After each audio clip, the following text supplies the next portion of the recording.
Subscribe now and press the bell icon. Never miss an update. Hello बच्चों, स्वागत है आपका हमारे YouTube चैनल पर। मेरा नाम है सुनील सिन्हा। जर्नल एंट्रीज में हम लोग अभी और कुछ ट्रांजैक्शंस करेंगे। आज की क्लास में कुछ स्पेशल एंट्री पर हम लोग बात करेंगे। ठीक है, देखो होता क्या है कि अभी तो आप जर्नल एंट्रीज ही सिर्फ सीख रहे हो। हम लोग ईयर के एंड में ये बुक्स ऑफ अकाउंट मेंटेन करने का मतलब क्या होता है कि बिजनेस को ईयर एंड में पता चल जाए कि उसे कितने प्रॉफिट या लॉसेस हुए हैं एंड बिजनेस के पास क्या पोजीशन है eight the end of the year. Position का मतलब कि उसके पास कितने असेट्स एंड प्रॉपर्टीज बचे हुए हैं जो आगे यूज होगा, या कितने लायबिलिटीज हैं, या बिजनेसमैन ने कितना कैपिटल लगाया है। इन सब का इंफॉर्मेशन हम एक स्टेटमेंट में रखते हैं जिसको कहते हैं बैलेंस शीट। नाउ अब बैलेंस शीट में जो भी चीज़ें हम रखते हैं उसे फिर हम नेक्स्ट ईयर फॉरवर्ड करते हैं। तो नेक्स्ट ईयर के ओपनिंग डेट पर बैलेंस शीट के वो सारे आइटम के लिए हमें जर्नल एंट्रीज पास करनी होती है और उसे कहते हैं ओपनिंग जर्नल एंट्री। तो आज की क्लास में हम उसे भी सीखेंगे, प्लस आज की क्लास में हम ये भी सीखेंगे कि ईयर के एंड में कुछ ऐसे ट्रांजेक्शन्स हैं जो कि इन बिटवीन द ईयर नहीं होते हैं and eight the end of the year हमें उसे भी इनकलकेट करना पड़ता है। यानी कि बहुत सारी ऐसे, चूंकि हम एक्रूअल बेसिस पर अकाउंट्स मेंटेन करते हैं, तो कुछ चीज़ें जो आउटस्टैंडिंग रह गई है या एडवांस रह गई है, तो वैसी चीज़ों को हम eight the end of the year entry पास करते हैं, तो उसे हम क्लोजिंग एंट्री कहते हैं। तो आज हम opening entry and closing entries पर बात करेंगे। इसके अलावा भी कुछ बात आपको बताएंगे आज की क्लास में। बच्चों देखो, आपने ट्रेडिशनल अप्रोच में debit of rules of debit and credit को पढ़ा था, जिसमें ये 3 अकाउंट आपको आइडेंटिफाई करने पड़ते थे। Whereas under modern approach आपको AELIC यानी आपको 5 आइटम्स रिकॉग्नाइज करने पड़ते थे डेबिट एंड क्रेडिट के लिए। फाइनली जो TCEP अकाउंट की बात मैंने की थी वो एक लेजर है जिसके थ्रू हमें इन सारे आइटम का बैलेंसेस पता होता है। और मैंने आपको पिछले क्लास में बताया था कि असेट्स एंड एक्सपेंसेस AE का ऑलवेज डेबिट बैलेंस होता है, इन दोनों का डेबिट बैलेंस होता है, और ये तीनों का क्रेडिट बैलेंस होता है। ये मैंने पहले आपको बताया था। नाउ समझते हैं नॉमिनल अकाउंट, रियल अकाउंट और personal account under traditional approach क्या होता है। तो बच्चों, नॉमिनल अकाउंट की हेल्प से हम प्रॉफिट एंड लॉस किसी भी बिजनेस का फाइंड करते हैं अंडर ट्रेडिशनल अप्रोच। यानी कि नॉमिनल अकाउंट का नेचर होता है एक्सपेंसेस और इनकम। हम एक्सपेंसेस और इनकम को मैच करा के प्रॉफिट या लॉस फाइंड करते हैं, और वो इस करंट ईयर का एक्सपेंसेस और इनकम का बैलेंसेस हम चेक करते हैं। लेकिन ये account, nominal account, eight the end of the year close कर दिया जाता है, यानी ये अगले साल कैरी फॉरवर्ड नहीं होता है। तो अगले साल जो कैरी फॉरवर्ड होता है वो सिर्फ और सिर्फ रियल अकाउंट और पर्सनल अकाउंट। बात करें कि रियल अकाउंट के always you will find the debit balance, whereas personal account के डेबिट भी होते हैं और क्रेडिट भी होते हैं।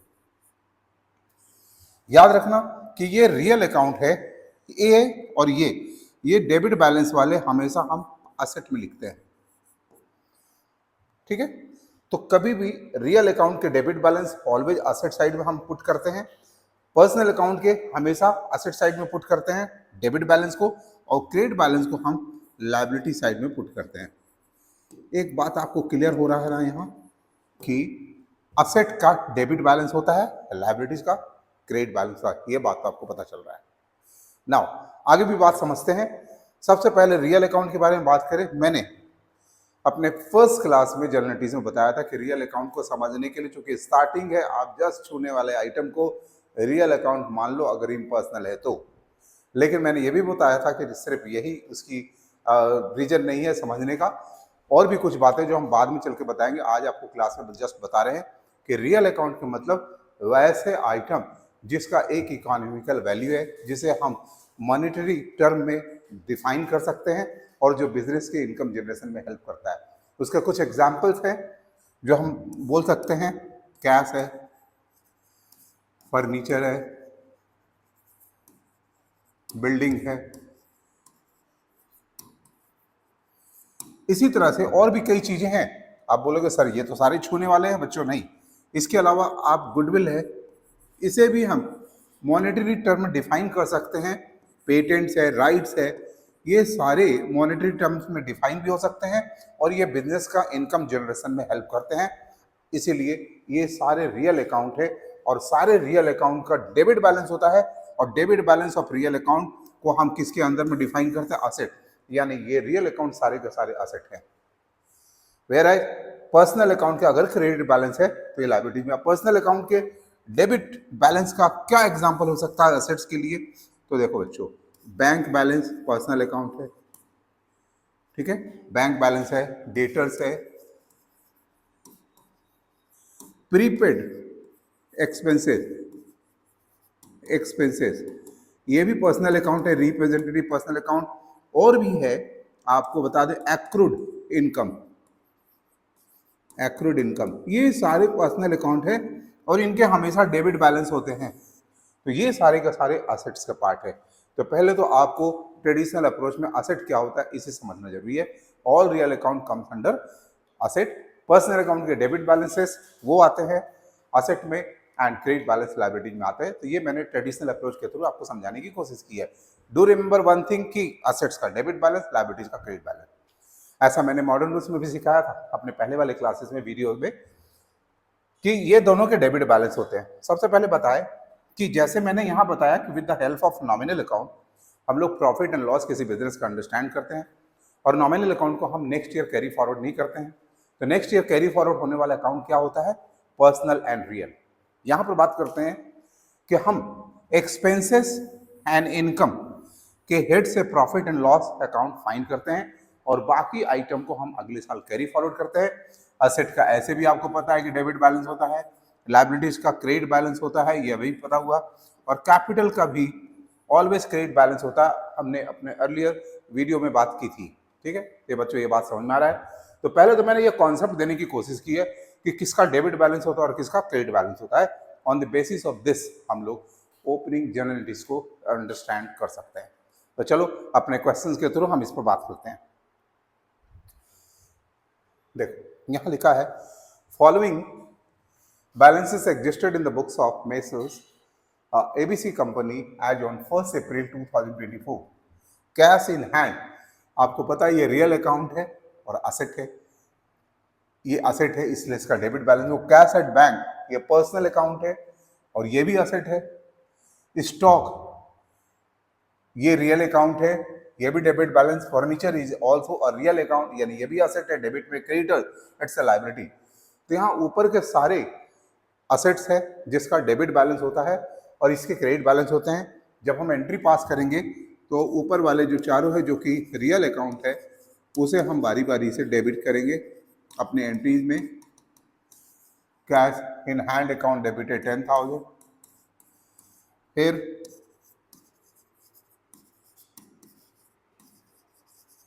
Cash at bank account debited 20,000। Thereafter stock है, stock account debited, this is 1 lakh. And thereafter furniture है,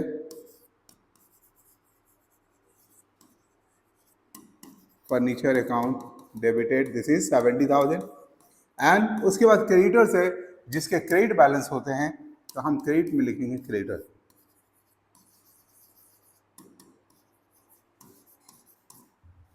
देखो बच्चों, हमने एंट्री तो कर ली और आपको पता है रूल्स के डेबिट एंड क्रेडिट का बैलेंस हमेशा मैच होना चाहिए, इक्वल होना चाहिए। यहाँ पर ये 2 लाख आ रहे हैं और ये सिर्फ 15,000 है। ये 1,85,000 का क्रेडिट बैलेंस कम है। इस बैलेंसिंग फिगर को हम जानते हैं कैपिटल के नाम से। आपको ये बात मालूम होना चाहिए कि assets minus liabilities is called capital. अभी से ये इंट्रोडक्शन करा रहे हैं आपको कि असेट्स में से लायबिलिटीज को माइनस कर देते हैं तो वो सारा का सारा कैपिटल होता है। तो ये बात आपने इस एंट्री के थ्रू भी समझ लिया। तो this is the balancing amount. ऐसे और एक क्वेश्चन को करेंगे और ओपनिंग एंट्रीज को समझेंगे। अपने सामने ये क्वेश्चन है, देखो कैश इन हैंड 20,000, आपको पता है रियल अकाउंट असेट है, cash at bank personal account ये भी असेट है, फर्नीचर एंड स्टॉक ये सारे असेट्स है। इन सबको हमें अपने एंट्री में डेबिट करना है। कैपिटल यहाँ दिया हुआ है, इसे क्रेडिट करेंगे। क्रेडिटर्स लायबिलिटीज है, लोन भी लायबिलिटीज है, ये सभी क्रेडिट में जाएंगे। तो हमारा जो ओपनिंग एंट्री बनेगा बच्चों वो क्या बनेगा, सो देख लो। Cash in hand account debit 20,000. Thereafter, cash at bank account debit 30,000.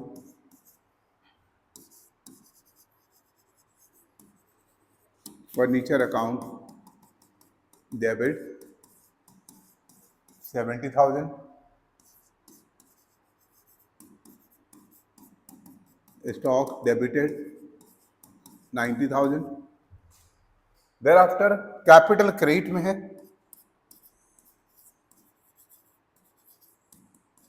This is 1,20,000. Thereafter creditors है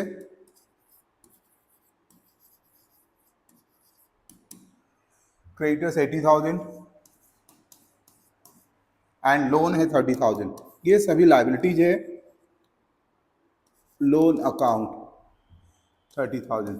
नाउ चूंकि इस क्वेश्चन में कैपिटल भी दिया हुआ है, now we have to see कि whether there debit and credit side matches और नॉट बैलेंसेज. तो आप देख रहे हो यहाँ पर 2,30,000 डाला है और यहाँ सिर्फ 2,10,000 डाला है. 20,000 से डेबिट साइड कम है.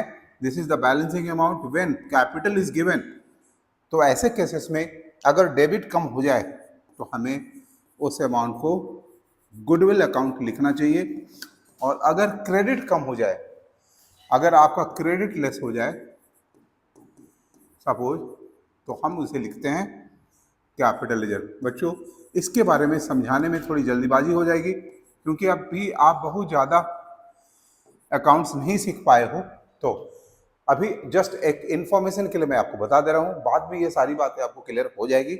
इसलिए ज़्यादा टेंस मत रखो, बस अभी एंट्री को समझने की कोशिश करो. तो इस तरह से ये क्लोज ओपनिंग एंट्री हमने अभी सीखा 2 क्वेश्चंस के थ्रू. नाउ अब बात करेंगे कि ईयर के एंड में हमें कुछ एंट्री की एडजस्टमेंट करनी होती है, जो अभी हम थोड़ा देर पहले डिस्कस कर रहे थे आपसे. तो वो बात अभी हम लोग समझेंगे अगले क्वेश्चंस के थ्रू. देखो, journalise the following transaction salaries due to staff. Actually salary का पेमेंट तो हो जाता है, लेकिन at the end of the year देखते हैं कि क्या कोई सैलरी बाकी भी रह गया. क्योंकि जब पेमेंट करते हैं तो ट्रांजेक्शन टेक प्लेस करता है, तो हम एंट्री पास करते हैं. जब हमने दिया ही नहीं सैलरी तो ट्रांजेक्शन हुआ नहीं, तो हम लोगों ने एंट्री पास नहीं किया. बट ईयर के एंड में वी फाइंड कि अरे कुछ अमाउंट तो देना बाकी रह गया, तो उसके लिए एंट्री करने की जरूरत है. तो क्या एंट्री करेंगे, तो वो एंट्री हम लोग बताते हैं. ऐसे मैंने लास्ट क्लास में ये बात बताई थी आपको, सैलरीज अगर ड्यू है तो इसके लिए एंट्री करते हैं salaries account debit to outstanding salary. बच्चों हमारा इसके पहले वाला वीडियो जरूर देखना, जिसमें हमने इस पर डिटेल्स में बात की थी कि क्या होता है आउटस्टैंडिंग सैलरी. ये रिप्रेजेंटेटिव पर्सनल अकाउंट है, उसके लिए रूल्स कैसे लगेंगे ट्रेडिशनल अप्रोच में. वैसे रूल्स तो ट्रेडिशनल अप्रोच में नहीं थे, मैंने एक ट्रिक्स और तरीका बताया था. तो आप पहले वाले वीडियो देखना और इस एंट्री को आप अच्छी तरह से समझ जाओगे.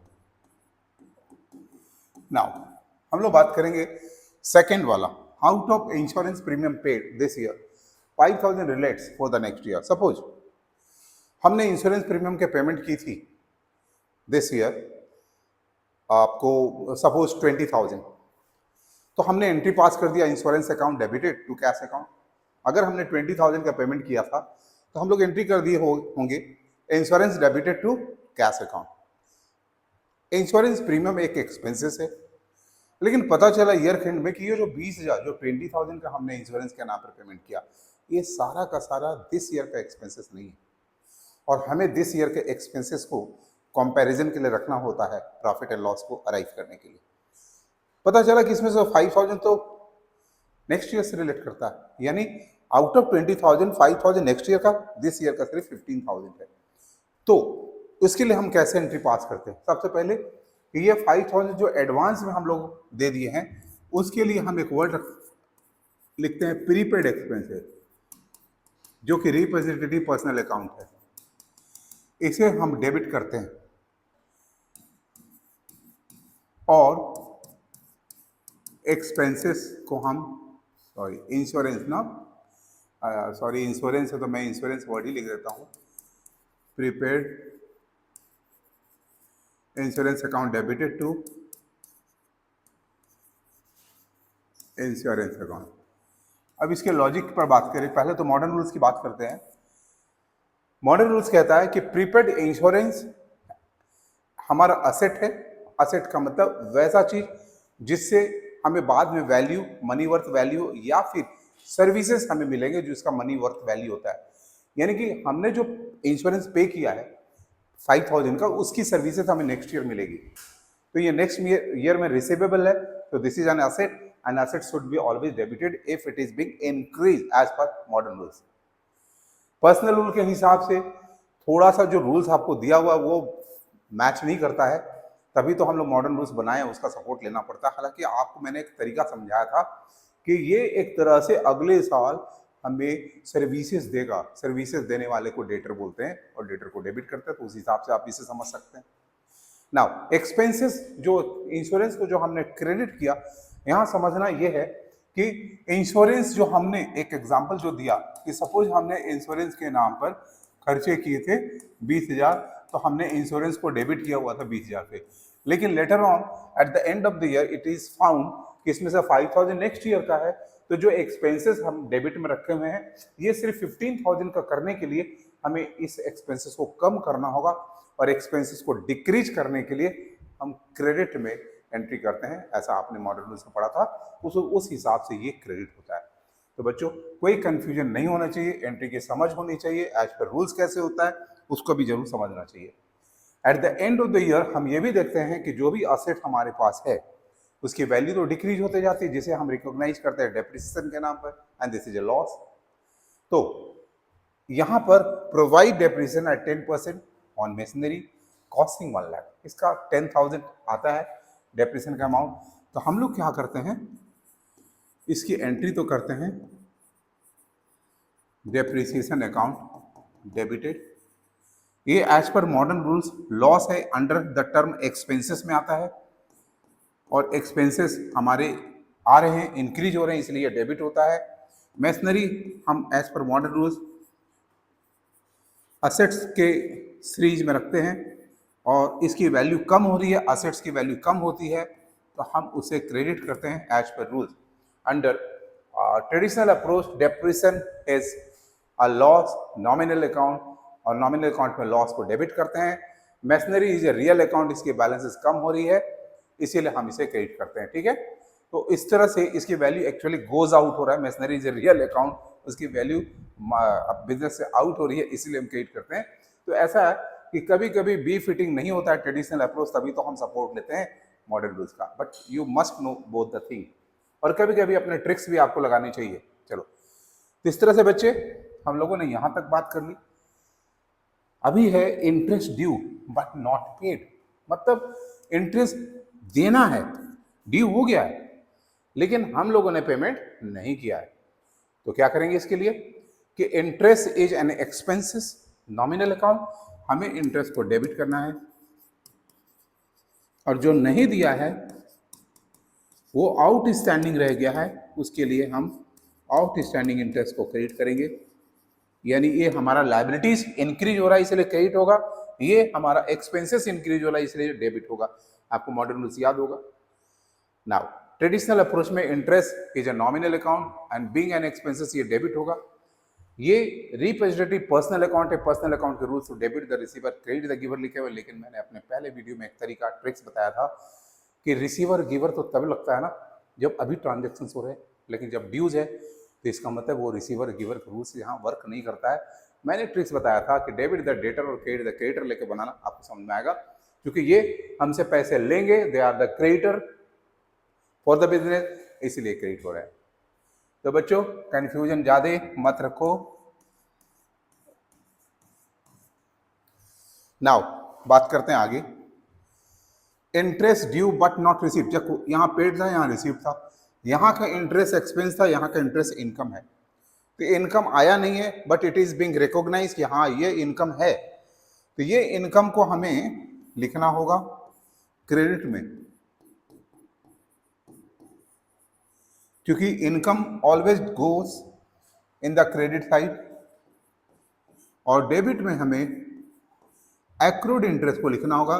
This is a personal account और यहाँ पर वो वाला रूल हम मैंने जो बताया था, डेबिट द रिसीवर के जगह डेबिट द डेटर को आपको डेबिट करना है। एक तो ये तरीका हो गया एज पर आपको traditional approach, but modern approach में तो इसे हम असेट रिकॉग्नाइज करते हैं, अभी थोड़ा देर पहले मैंने समझाया था। और ये असेट है, इंक्रीज हो रहा है इसलिए डेबिट होगा।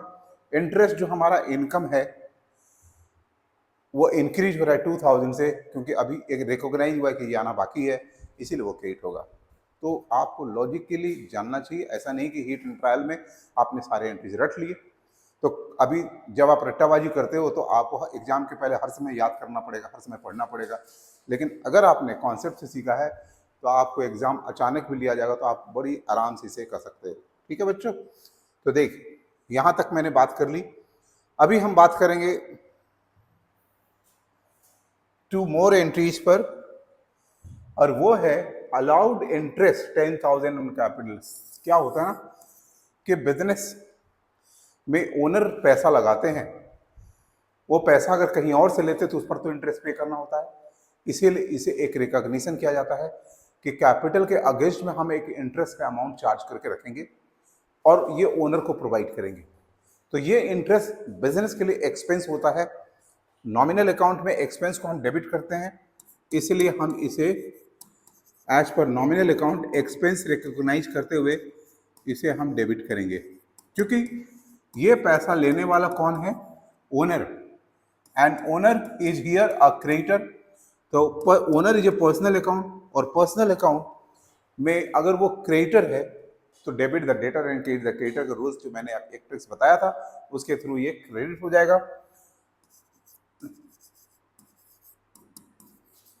और ओनर को जब भी हम क्रेडिट में लिखते हैं तो बच्चों आपको पहले से पता है ना कि ओनर को क्रेडिट में कैपिटल एंड डेबिट में ड्राइंग्स के नाम से जानते हैं।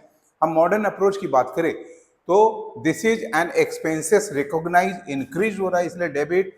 कैपिटल का मतलब this amount is to be given to owner, capital के बैलेंस इंक्रीज होते हैं तो उसे क्रेडिट करते हैं। अब दोनों रूल्स को साथ साथ लेकर चलना, आपको समझ बन जाएगी। नाउ ये एक लास्ट है इस वाले क्वेश्चंस का, चार्ज इंटरेस्ट ऑन ड्राइंग। जब ओनर बिजनेस से पैसे लगाता है तो उसके बदले में वो इंटरेस्ट लेता है। द सेम वे अगर उसने बिजनेस से पैसा लिया है तो business will take interest from the businessman, यानी कि business will charge to the owner कि आप मुझे इंटरेस्ट दो, and this interest will become income for the business, और इनकम को हम अपने एंट्री में क्रेडिट करते हैं। इंटरेस्ट ऑन ड्राइंग क्रेडिट हो जाएगा। अब डेबिट में हम ओनर से पैसा लेंगे, owner becomes debtor, and debtor का डेबिट बैलेंस होता है तो हम ओनर को डेबिट करेंगे। और आपको पता है ओनर को डेबिट हम किस नाम से करते हैं? ड्राइंग्स के नाम से करते हैं।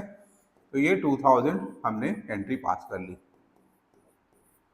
तो इस तरह से drawings account debited to interest on drawing, ये एंट्री बनता है। एज पर मॉडर्न अप्रोच में अगर बात करें तो ये इनकम इंक्रीज हो रहा है इसलिए क्रेडिट होगा, ये कैपिटल डिक्रीज होगा, this amount is to be taken from the owner, owner's balance will be decrease. Capital जब डिक्रीज होता है तो उसको डेबिट करते हैं, और यहाँ डेबिट के लिए हम उसके नाम ड्राइंग्स लिखते हैं।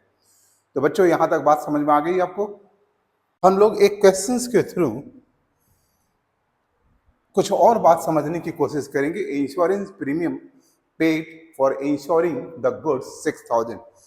गुड्स हमारे पास बहुत सारे होते हैं, हम लोग चाहते हैं उसकी सेफ्टी, तो इंश्योरेंस कंपनी के साथ एक हम लोग एश्योरेंस ले लेते हैं कि in case of any loss damages insurance company will pay us the damage amount. उसके लिए कुछ अमाउंट हमें खर्चे करने पड़ते हैं in the name of insurance premium. So this becomes the expense of the business, और ये पे हुआ है 6000। इंश्योरेंस प्रीमियम जब पे करेंगे, insurance premium is a nominal account and this is an expenses, और एक्सपेंसेस को हम क्या करते हैं? डेबिट करते हैं। इंश्योरेंस प्रीमियम अकाउंट डेबिट, मैंने शॉर्ट में प्रीमियम लिखा है, अब तो पूरा लिखना बच्चों 6000, और चूंकि कैश से पेमेंट हो रहा है तो हम कैश यहाँ पर मेंटेन करेंगे। यहाँ पर क्वेश्चंस में लाइफ इंश्योरेंस प्रीमियम है, पेड ₹5000। लाइफ इंश्योरेंस प्रीमियम जो है वो एक्चुअली ओनर का इंश्योरेंस प्रीमियम है। So this is not the expenses of business, this is the personal expenses of businessman, and hence हम इसे बिजनेस का एक्सपेंसेस रिकॉग्नाइज नहीं करते हैं और हम इसके लिए जो एंट्री पास करते हैं वो लाइफ इंश्योरेंस प्रीमियम के नाम पर पैसे तो बिजनेस से जा रहे हैं, लेकिन ये अमाउंट जो है वो लिया जाएगा ओनर से, तो owner becomes debtor for this amount और डेटर को हम डेबिट करते हैं, तो हम यहाँ पर डेबिट में लिखेंगे 5000। Owner's capital balance of owner is to be reduced, decrease किया जाएगा, इसलिए हम उसे डेबिट करते हैं। ये दूसरा अप्रोच है।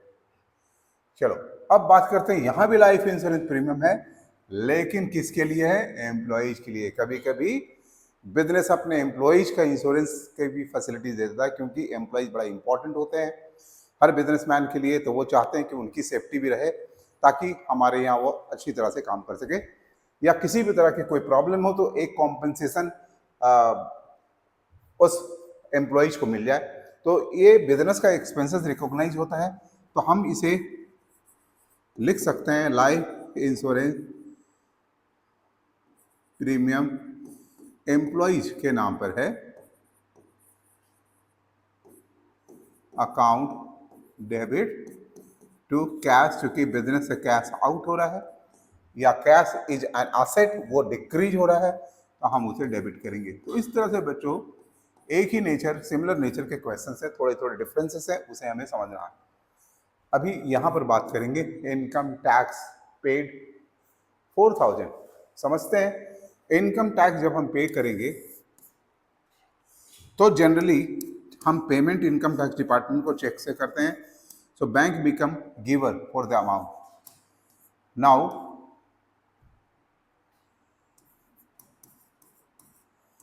कि इनकम टैक्स जो है देखने में तो लगता है ये एक्सपेंसेस है बिजनेस का और इसे डेबिट हो जाना चाहिए, लेकिन बच्चों बिजनेस जो भी प्रॉफिट अर्न करता है, इनकम अर्न करता है, वो प्रॉफिट किसका होता है? ओनर का होता है। यानी claim over income is of businessman.